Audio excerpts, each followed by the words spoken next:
Well, we're back on Let's Talk Live, and we're here with Geoff Delizzio, who is Chief Development Officer of the Epilepsy Foundation, and he's here today to talk about a disorder that impacts 3.4 million people in this country who have epilepsy. Now, Geoff's sister, she lives with uncontrollable seizures, and he and his family, along with 3,000 others, will walk this Saturday on the National Mall, the Walk to End Epilepsy. Geoff, thanks so much for joining us. Thanks, Veronica. So I am floored by these numbers. Let's talk about how common it is.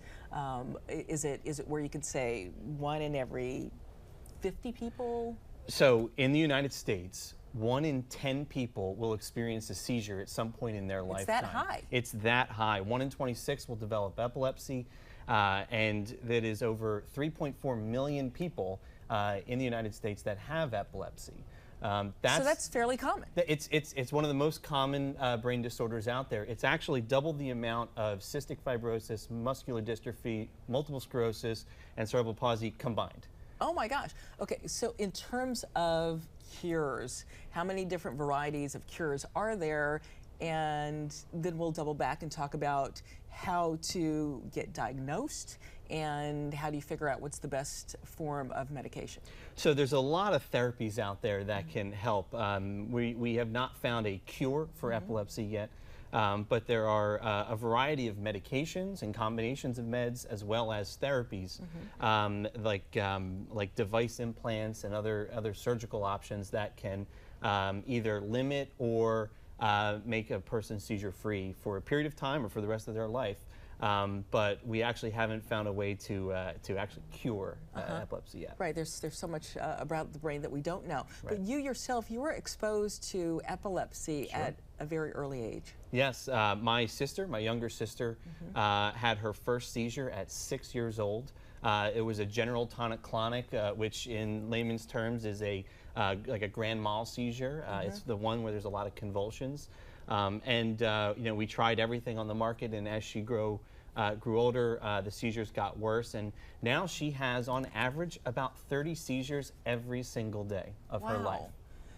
And the type of epilepsy that your sister has, so can it be controlled at all with medicine? So we have tried every combination of meds out there. There's about 1 million people in the U.S. that have uncontrolled epilepsy, uncontrolled seizures. Is that a third, a half? That's about a third of the population that has epilepsy, where medication and therapies like surgery just don't work. She's been through 5 brain surgeries in her 32 years so far.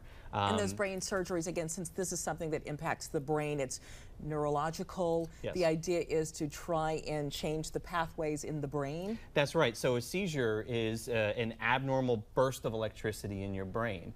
And what really happens there is it disrupts your brain function.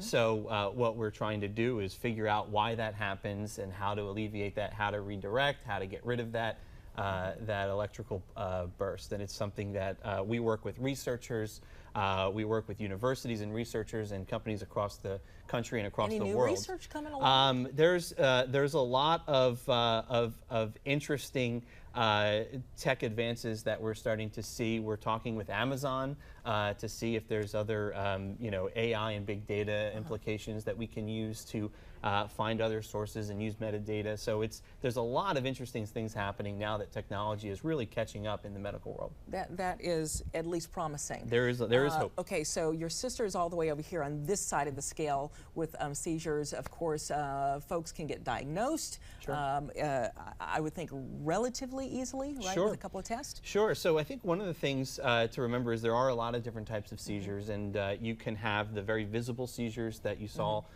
with my sister, but there's also seizures where you could drop.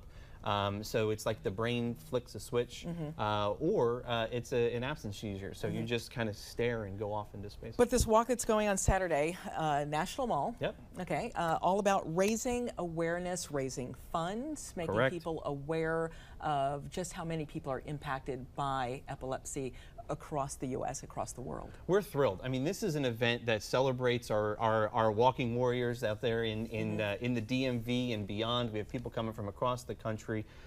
We should expect about 3,000 people coming out. And again, it's supporting the foundation and the work that we do to fund research. We provide programs and support groups and camps across the country for people living with epilepsy. We're very excited. And real quick, to find out more, to get more information?